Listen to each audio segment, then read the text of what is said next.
Hello, and a warm welcome to everyone joining me today. I am Dr. Caroline Bennett. Today, I want to take you into the very heart of your home, the kitchen. We are going to have a serious conversation about a habit so common, so ingrained in our culinary culture, and so seemingly innocent, that most of us perform it on autopilot without ever stopping to question its safety. Picture the scene. It is a Sunday afternoon. You are preparing a beautiful, healthy meal for your family. Perhaps it is a tray of roasted Mediterranean vegetables, a delicate side of salmon with lemon slices, or a hearty lasagna. You want to keep the moisture locked in, you want the meat to be tender, and let's be honest, you want to minimize the cleanup afterward. So you reach into the drawer and pull out that shiny, crinkly silver roll. Aluminum foil. You wrap your food, you seal it tight, and you slide it into the hot oven. It seems like the perfect, hygienic solution. It has been used for decades. But as a physician dedicated to toxicology, preventive medicine, and longevity, I have to ask you a question. Have you ever unwrapped that food after cooking and noticed tiny little holes in the foil? Or have you noticed that the foil has turned black or gray where it touched the food? Or perhaps you have seen a grayish residue on your lasagna. If you have seen this, you have witnessed a chemical reaction firsthand. That missing aluminum didn't just evaporate into the air. It didn't disappear. It dissolved. It migrated directly into the meal you and your family are about to eat. Today we are going to expose the hidden danger of cooking with aluminum foil. We are going to explore the chemistry of a process called thermal leaching. We will understand exactly why certain healthy foods turn into toxic sponges when heated in foil, and we will discuss the potential long-term risks to your brain, your bones, and your kidneys. Most importantly, I will give you the safe, scientific alternatives to protect your health without sacrificing the quality or convenience of your cooking. To understand the risk, we must first understand the material we are dealing with. Aluminum is the third most abundant element in the Earth's crust. It is everywhere. It is in the soil, it is in the water, and it naturally occurs in trace amounts in fruits, vegetables, and meats. Because it is so abundant in our environment, the human body has developed efficient mechanisms over millions of years to filter out small, natural amounts of aluminum through the kidneys. We are built to handle background levels. However, the aluminum we encounter in nature is usually bound to other elements, like silica, making it relatively stable and hard to absorb. The aluminum in your kitchen drawer is different. It is a refined processed metal. And like many metals, it is chemically reactive. The central problem we are discussing today is a process called thermal leaching. Leaching is the migration of particles from a container into the substance it contains. When you cook with aluminum foil, you are not just using an inert cover. You are introducing a highly reactive metal sheet into a high-energy environment. Your oven, alongside chemical reagents, your food. There are three specific factors that create the perfect storm for aluminum leaching. If you combine these three things, you are essentially creating a chemical experiment in your oven. The first factor is heat. High temperatures act as a catalyst. In chemistry, heat speeds up reactions. It increases the instability of the metal lattice structure of the foil. The hotter your oven, the more the aluminum wants to break down. The second factor, and this is the biggest trigger, is acidity or pH. Aluminum is an amphoteric metal, which means it reacts with both acids and bases. However, it is particularly sensitive to acid. Foods with a low pH aggressively corrode aluminum. The third factor is salinity, or the presence of electrolytes. Salt is sodium chloride. Salt facilitates the transfer of ions. It increases the conductivity of the food. When you add salt to a dish, you are essentially turning your dinner into a weak battery that accelerates corrosion. So when you combine high heat, high acid, and salt, you get massive leaching. Not all foods react the same way.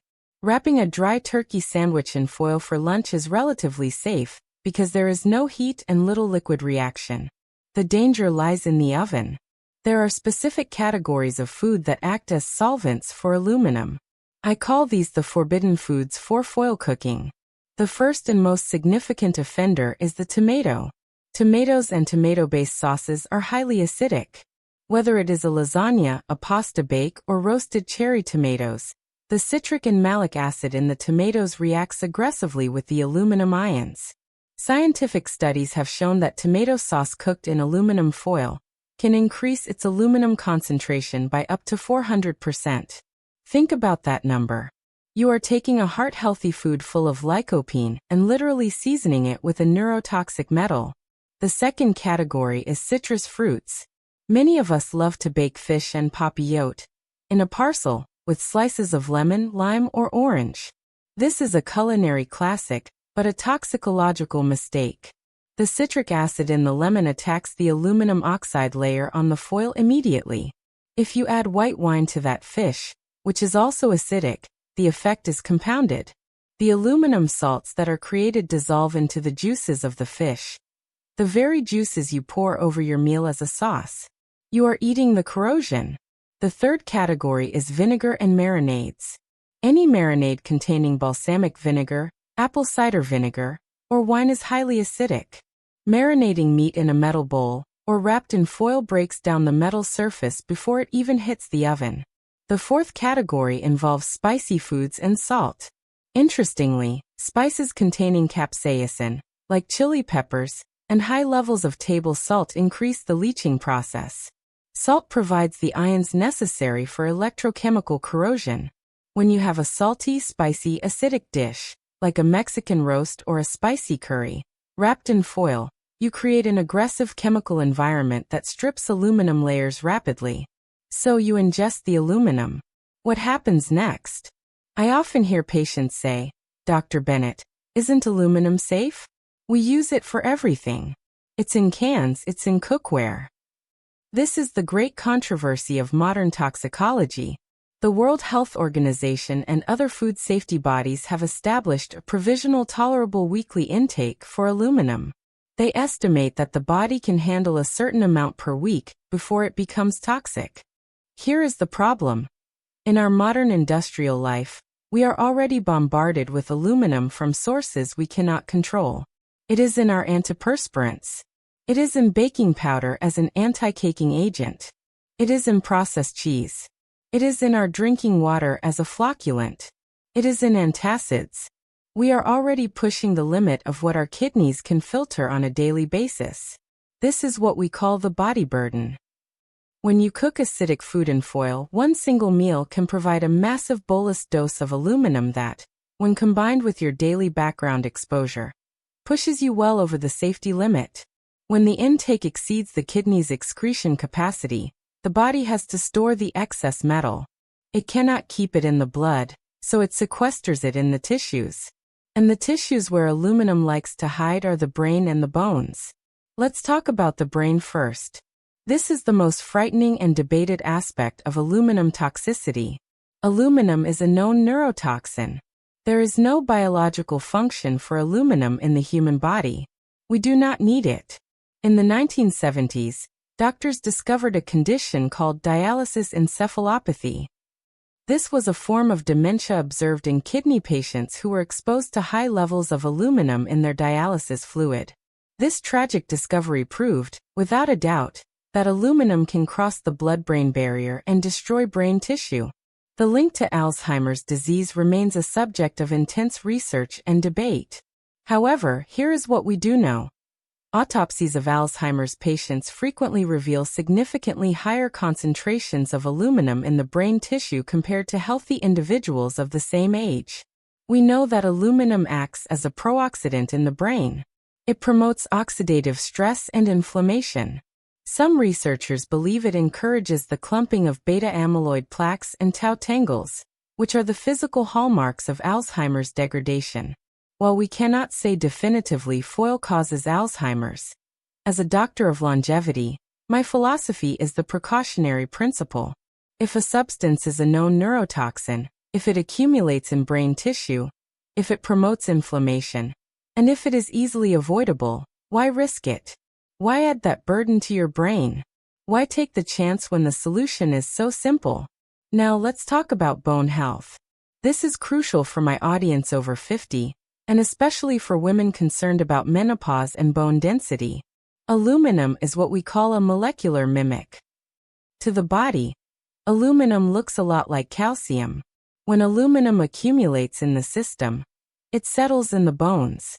It competes with calcium for absorption and deposition. If you have high aluminum levels, your body essentially gets confused. It deposits aluminum into the bone matrix instead of calcium. The problem is that aluminum does not provide structural strength. It creates brittle, weak mineralization. Furthermore, aluminum interferes with the parathyroid hormone, which is the master regulator of bone density. Chronic aluminum exposure is a known risk factor for osteomalacia, soft bones, and it accelerates osteoporosis. If you are taking calcium supplements and doing weight-bearing exercises to protect your bones, but you are cooking your dinner in aluminum foil every night, you might be sabotaging your own efforts. Finally, we must consider the kidneys. Your kidneys are the filter. They work 24 hours a day to remove toxins from your blood. By ingesting leached metals, you are increasing the workload on the renal system. As we age, renal function naturally declines. We want to protect our kidneys, not stress them with heavy metals that are difficult to excrete. Here is a detail few people know, and it is fascinating science. Have you ever covered a stainless steel lasagna pan with aluminum foil? Or perhaps you have covered a silver platter with foil to keep it clean. If the aluminum foil touches a different type of metal, like steel or silver, in the presence of moisture such as a sauce or steam, you create what is called a galvanic reaction. You literally create a battery. Electrons flow from the aluminum, which acts as the anode, to the steel, which acts as the cathode. This electrical exchange causes the aluminum to corrode and dissolve at a rate much faster than normal. You might have noticed this yourself. Sometimes the foil actually dissolves into a gray paste where it touches the steel rim of the pan. That gray paste is concentrated aluminum salts. Never, ever let aluminum foil touch other metals during the cooking process. Now that we have identified the problem, let's talk about the solution. I am not asking you to stop cooking your favorite meals. I am not asking you to stop roasting vegetables or baking fish. I am asking you to change the tools you use. The alternatives are inexpensive, effective, and completely safe. The hero of the non-toxic kitchen is parchment paper. Specifically, unbleached parchment paper.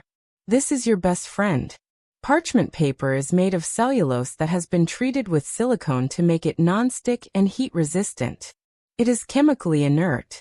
It does not react with acids. It does not react with salts. It does not react with heat. It creates a safe, neutral barrier between your food and the heat source. Here is my tip. Buy unbleached parchment paper. You can recognize it because it is brown, not white. The white paper has been treated with chlorine bleach, which releases dioxins. The brown paper is natural. When you want to cook fish and papillote, simply wrap it in a parchment paper pocket. It steams the fish perfectly. It keeps the juices in, it looks elegant on the plate, and it is 100% safe. For roasting vegetables, baking lasagnas, or cooking casseroles, the best investment you can make is in high-quality glass and ceramic bakeware. Materials like borosilicate glass, commonly known as Pyrex, or high-quality ceramic dishes are non-reactive. They will not leach anything into your tomato sauce, no matter how long you cook it or how high the temperature is. They are easy to clean, they retain heat well, and they are completely non-toxic. For high-heat roasting of meats, use a high-quality stainless steel roasting pan. Stainless steel is stable and durable. If you need to cover the meat to keep the moisture in, do not reach for the foil. Use a stainless steel lid that fits the pan. If you don't have a lid, you can place an inverted baking sheet on top of the pan to act as a cover. I often hear the question, "But Dr. Bennett, parchment paper doesn't seal tightly like foil. I need that crimped seal to steam the food." I understand. Foil is excellent for molding and sealing around the edges of a pan. Parchment paper is stiff and doesn't hold its shape. So I will teach you the sandwich method. This is the hybrid trick that gives you the best of both worlds. First, place a sheet of unbleached parchment paper over your food. This is the contact layer. The paper touches the food. Then, place a sheet of aluminum foil over the parchment paper. Crimp the edges of the foil around the rim of the pan to create the seal. In this scenario, the foil provides the structural seal and heat retention you need for cooking. However, the parchment paper acts as a physical barrier. It prevents the condensation and the food acids from ever touching the metal. The foil never touches your food. You get the convenience and performance of foil with the safety of parchment paper. It is a simple extra step that makes a massive difference. So, is aluminum foil evil?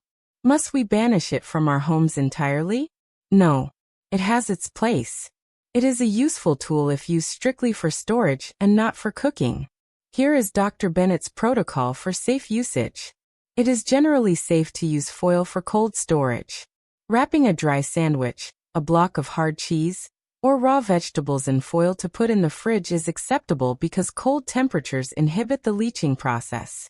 However, even in the fridge, I would avoid wrapping acidic foods like sliced lemons or tomato halves directly in foil, as the acid will work over time. It is safe to use foil for wrapping dry foods that will not react. It is safe to use foil for non-contact cooking. For example, wrapping a whole potato in foil to bake it is acceptable if you leave the skin on, and do not eat the skin. The skin acts as a barrier. Or you can use a sheet of foil on the bottom rack of your oven to catch drips from a pie, as long as the foil does not touch the heating element, and does not touch the food itself. However, the unsafe list is non-negotiable. You must avoid completely direct contact with heat. Never cook directly on foil. Avoid completely acidic foods. Never wrap lemons, tomatoes, rhubarb, or marinated meats in foil for cooking. And perhaps the worst-case scenario is the barbecue. Grilling on foil at very high heat with acidic marinades is a recipe for maximum toxicity. Use a stainless steel grill basket or a cast iron skillet on the grill instead. My dear friends, health is not built in the doctor's office during a 15-minute appointment. It is built in your kitchen 3 times a day, 1 meal at a time. The cumulative effect of small toxic exposures over 30, 40, or 50 years is what we call the body burden. It is the invisible backpack of toxins we carry. By eliminating aluminum from your cooking process, you are removing a significant, completely unnecessary stressor from your body. You are protecting your brain from neurotoxins. You are preserving your bone density. You are lightening the load on your kidneys. And the best part? It costs you almost nothing to switch to parchment paper. It is a simple, inexpensive habit swap with profound long-term benefits. I want you to go into your kitchen today. Open that drawer. Look at that roll of aluminum foil. Respect it for what it is, a tool for cold storage, not a vessel for high-heat cooking. Make the switch to parchment paper and glass. Treat your body like the temple it is, not like a chemistry experiment. If this information has opened your eyes to a danger you hadn't considered, if it has made you rethink your Sunday roast, please leave a like and share this video with the person who cooks for your family. It is a small share that could protect their long-term health and the health of those they love. I am Dr. Caroline Bennett. My mission is to give you the science, the truth, and the tools to live longer, stronger, and healthier. Cook safely, eat well, and I will see you in the next video.